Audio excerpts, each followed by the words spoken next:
पंडित अयोध्यानाथ का देहांत हुआ तो सबने कहा, ईश्वर आदमी को ऐसी ही मौत दे। 4 जवान बेटे थे, एक लड़की थी। चारों लड़कों के विवाह हो चुके थे, केवल लड़की कुंवारी थी। संपत्ति भी काफी छोड़ी थी, एक पक्का मकान, 2 बगीचे, कई हजार के गहने और 20,000 नगद। विधवा फूलमती को शोक तो हुआ और कई दिन तक बेहाल पड़ी रही, लेकिन जवान बेटों को सामने देखकर उससे ढांढस हुआ। चारों लड़के एक से एक सुशील, चारों बहुएं एक से बढ़कर एक आज्ञाकारिणी। जब वह रात को लेटती तो चारों बारी बारी से उसके पांव दबाती। वह स्नान करके उठती तो उसकी साड़ी छांटती। सारा घर उसके इशारों पर चलता था। बड़ा लड़का कामता एक दफ्तर में 50 रुपए पर नौकर था। छोटा उमानाथ डॉक्टरी पास कर चुका था और कहीं औषधालय खोलने की फिक्र में था। तीसरा दयानाथ बीए में फेल हो गया था और पत्रिकाओं में लेख लिखकर कुछ न कुछ कमा लेता था। चौथा सीतानाथ चारों में सबसे कुशाग्र और होनहार था और अब की साल बीए प्रथम श्रेणी में पास करके एमए की तैयारी में लगा हुआ था। किसी लड़के में वह दुर्व्यसन, वह छैलापन, वह लुटाऊपन न था जो माता पिता को जलाता और कुल मर्यादा को डुबाता है। फूलमती घर की मालकिन थी, गो की कुंजियां बड़ी बहू के पास रहती थी। बुढ़िया में वह अधिकार प्रेम न था जो वृद्ध जनों को कटु और कलहशील बना दिया करता है, किंतु उसकी इच्छा के बिना कोई बालक मिठाई तक न मंगा सकता था। संध्या हो गई थी। पंडित को मरे आज 12वां दिन था, कल 13वीं है। ब्रह्मा भोज होगा, बिरादरी के लोग निमंत्रित होंगे, उसी की तैयारी हो रही थी। फूलमती अपनी कोठरी में बैठी देख रही थी। पल्लेदार बोरे में आटा लाकर रख रहे हैं, घी के टिन आ रहे हैं, शाक भाजी के टोकरे, शक्कर की बोरियां, दही के मटके चले आ रहे हैं। महापात्र के लिए दान की चीजें लाई गई हैं, बर्तन, कपड़े, पलंग, बिछावन, छाते, जूते, छड़ियां, लालटेन आदि, किंतु फूलमती को कोई चीज नहीं दिखाई गई। नियमानुसार ये सब सामान उसके पास आने चाहिए थे। वह प्रत्येक वस्तु को देखती, उसे पसंद करती, उसकी मात्रा में कमी बेशी का फैसला करती, तब इन चीजों को भंडारे में रखा जाता। क्यों उसे दिखाने और उसकी राय लेने की जरूरत नहीं समझी गई। अच्छा, वह आटा 3 ही बोरी क्यों आया? उसने तो 5 बोरों के लिए कहा था। घी भी 5 ही कनस्तर है, उसने तो 10 कनस्तर मंगवाए थे। इसी तरह शाक भाजी, शक्कर, दही आदि में भी कमी की गई होगी। किसने उसके हुक्म में हस्तक्षेप किया? जब उसने एक बात तय कर दी, तब किसे उसे घटाने बढ़ाने का अधिकार है?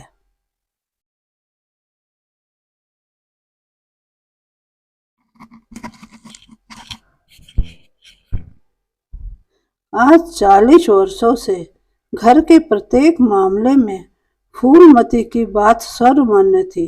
उसने 100 कहा तो 100 खर्च किए गए, 1 कहा तो 1, किसी ने मीन मेख ना की। यहाँ तक कि पंडित अयोध्यानाथ भी उसकी इच्छा के विरुद्ध कुछ न करते थे, पर आज उसकी आंखों के सामने प्रत्यक्ष रूप से उसके हुक्म की उपेक्षा की जा रही है। इससे वह क्यों कर स्वीकार कर सकती। कुछ के देर तक तो वो जब्त किए बैठी रही, पर अंत में न रहा गया। स्वायत्त शासन उसका स्वभाव हो गया था। वह क्रोध में भरी हुई आई और कामतानाथ से बोली, क्या आटा 3 ही बोरी लाए? मैंने तो 5 बोरों के लिए कहा था और घी भी 5 ही टिन मंगवाया। तुम्हें याद है मैंने 10 कनस्तर कहा था। किफायत को मैं बुरा नहीं समझती, लेकिन जिसने यह कुआं खोदा उसी की आत्मा पानी को तरसे, यह कितनी लज्जा की बात है। कामतानाथ ने क्षमा याचना न की, अपनी भूल भी स्वीकार न की, लज्जित भी नहीं हुआ। 1 मिनट तो विद्रोही भाव से खड़ा रहा, फिर बोला, हम लोगों की सलाह 3 ही बोरों की हुई और 3 बोरे के लिए 5 टिन घी काफी था। इसी हिसाब से और चीजें भी कम कर दी गई हैं। फूलमती उग्र होकर बोली, किसकी राय से आटा कम किया गया? हम लोगों की राय से। तो मेरी राय कोई चीज नहीं है। क्यों नहीं? लेकिन अपना हानि लाभ तो हम भी समझते हैं। फूलमती हक्की बक्की होकर उसका मुंह ताकने लगी। इस वाक्य का आशय उसकी समझ में न आया। अपना हानि लाभ, अपने घर में हानि लाभ की जिम्मेदार वह आप है। दूसरे को, चाहे वे उसके पेट के जन्मे पुत्र ही क्यों ना हो, उसके कामों में हस्तक्षेप करने का क्या अधिकार है? यह लौंडा तो इस ढिठाई से जवाब दे रहा है मानो घर उसी का है, उसी ने मर मर कर गृहस्थी जोड़ी है। मैं तो गैर हूं, जरा इसकी हेकड़ी तो देखो।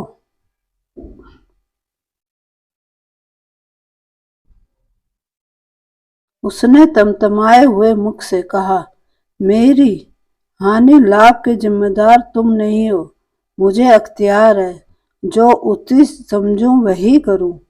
अभी जाकर 2 बोरे आटा और 5 टिन घी और लाओ, और आगे के लिए खबरदार, जो किसी ने मेरी बात काटी। अपने विचार से उसने काफी सख्ती कर दी थी। शायद इतनी कठोरता की अनावश्यक थी। उसे अपनी उग्रता पर खेद हुआ। लड़के ही तो हैं, समझे होंगे कुछ किफायत करनी चाहिए। मुझसे इसलिए ना पूछा होगा कि अम्मा तो खुद हर एक काम में किफायत करती है।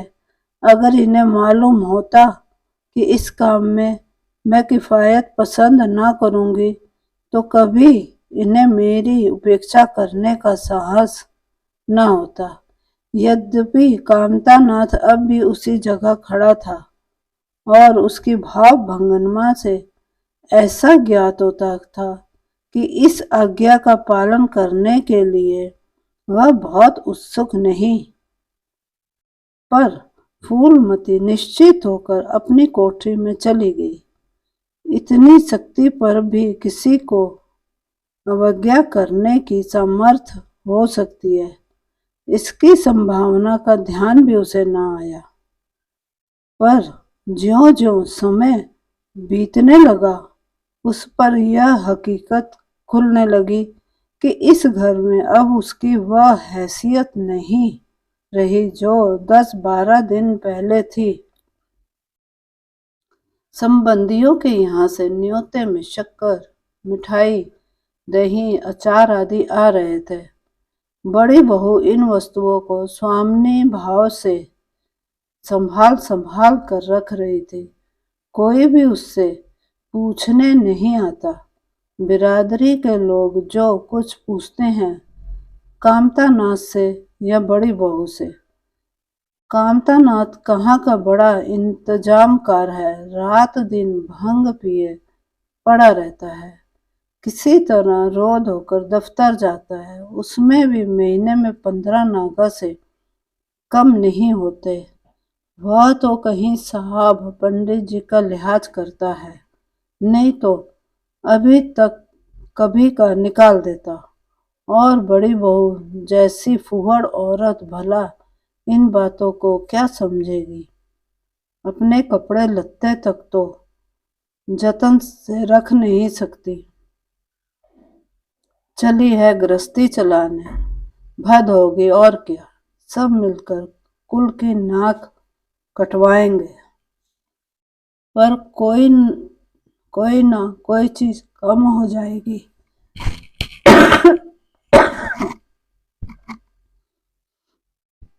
इन कामों के लिए बड़ा अनुभव चाहिए।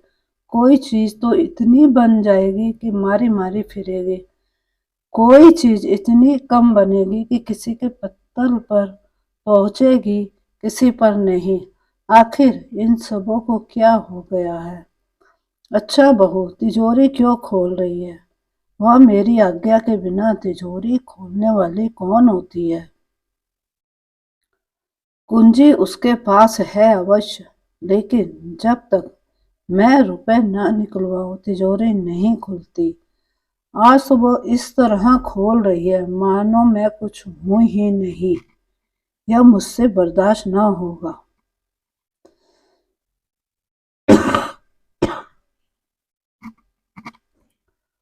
वह झमक कर उठी और बड़ी बहू के पास कठोर स्वर में बोली, तिजोरी क्यों खोलती हो बहू। मैंने तो खोलने को नहीं कहा। बड़ी बहू ने निसंकोच भाव से उत्तर दिया, बाजार से सामान आया है तो दाम ना दिया जाएगा। कौन सी चीज किस भाव से आई है और कितनी आई है यह मुझे कुछ नहीं मालूम, जब तक हिसाब किताब न हो जाए। रुपए कैसे दिए जाएंगे, हिसाब किताब सब हो गया है। किसने किया। अब मैं क्या जानूं किसने किया। जाकर मर्दों से पूछो। मुझे हुक्म मिला, रुपए लाकर दे दो। रुपए लिए जाती हूँ। फूलमती खून का घूंट पीकर रह गई। इस वक्त बिगड़ने का अवसर न था। घर में मेहमान स्त्री पुरुष भरे हुए थे। अगर इस वक्त उसने लड़कों को डांटा तो लोग यही कहेंगे कि इनके घर में पंडित जी के मरते ही फूट पड़ गई। दिल पर पत्थर रखकर फिर अपनी कोठरी में चली आई।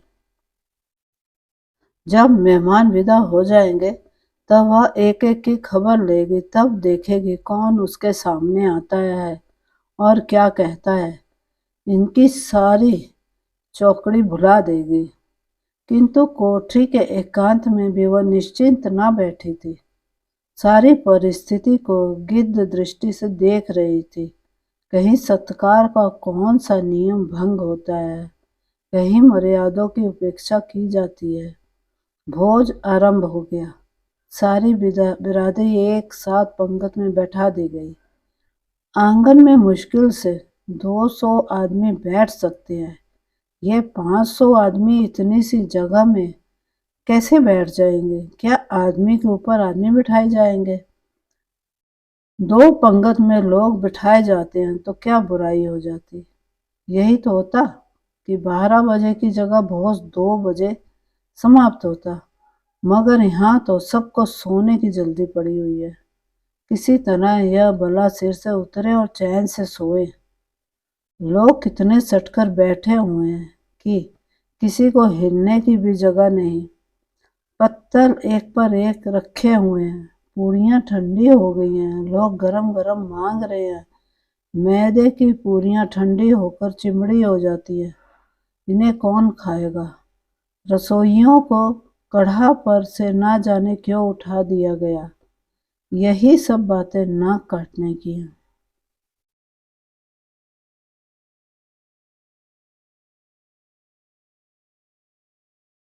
सहसा शोर मचा। तरकारियों में नमक नहीं। बड़ी बहू जल्दी जल्दी नमक पीसने लगी। फूलमती क्रोध के मारे होठ चबा रही थी, पर इस अवसर पर मुंह न खोल सकती थी। नमक पिसा और पत्तलों पर डाला गया। इतने में फिर शोर मचा। पानी गर्म है, ठंडा पानी लाओ। ठंडे पानी का कोई प्रबंध न था, बर्फ भी न मंगाई गई। आदमी बाजार दौड़ाया गया, मगर बाजार में इतनी रात गए बर्फ कहाँ मिलती है। आदमी खाली हाथ लौट आया। मेहमानों को वही नल का गर्म पानी पीना पड़ा। फूलमती का बस चलता तो लड़कों का मुंह नोच लेती।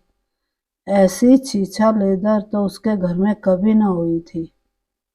उस पर सब मालिक बनने के लिए मरते हैं। बर्फ जैसी जरूरी चीज मंगवाने के भी किसी को सुध न थे। सुध सुध कहाँ से रहे जब किसी को गप लड़ाने से फुर्सत मिले। मेहमान अपने दिल में क्या कहेंगे कि चले हैं बिरादरी को भोज देने और घर में बर्फ तक नहीं। अच्छा, फिर यह हलचल क्यों मच गई? अरे, लोग पंगत से उठे जा रहे हैं, क्या मामला है? फूलमती उदासीन न रह सकी।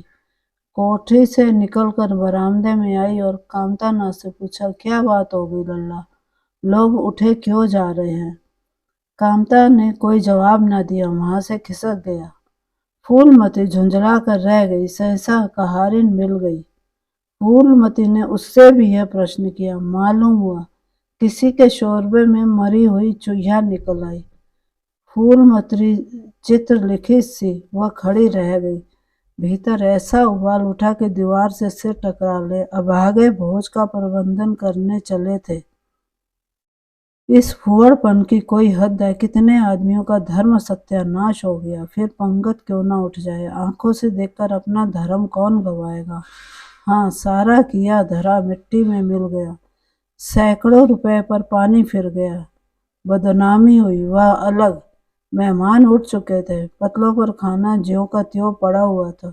चारों लड़के आंगन में लज्जित खड़े थे, एक दूसरे को इल्जाम दे रहे थे। बड़ी बहू अपनी देवरानी पर बिगड़ रही थी। देवरानियां सारा दोष कुमुद के सिर पर डालती थी। कुमुद खड़ी रो रही थी। उसी वक्त फूलमती झल्लाई हुई आकर बोली, मुंह पर कालक लगी कि नहीं, यहाँ अभी कुछ कसर बाकी है। डूब मरो सब के सब जाकर चुल्लू भर पानी में। शहर में कहीं दिखाने लायक भी नहीं रहे। किसी लड़के ने जवाब ना दिया। फूलमती और भी प्रचंड होकर बोली, तुम लोगों को क्या, किसी को शर्म हया तो है नहीं?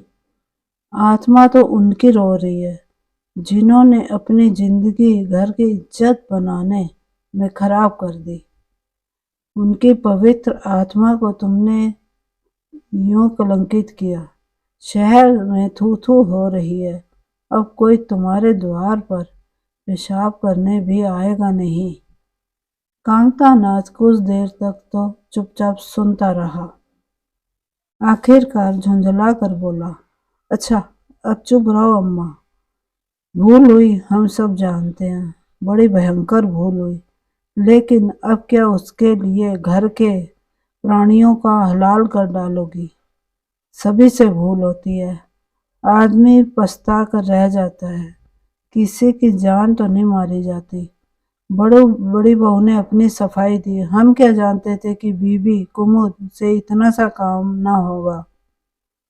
इन्हें चाहिए था कि देखकर तरकारी कड़ाव में डालती, टोकरी उठाकर कड़ाव में डाल दी। हमारा क्या दोष?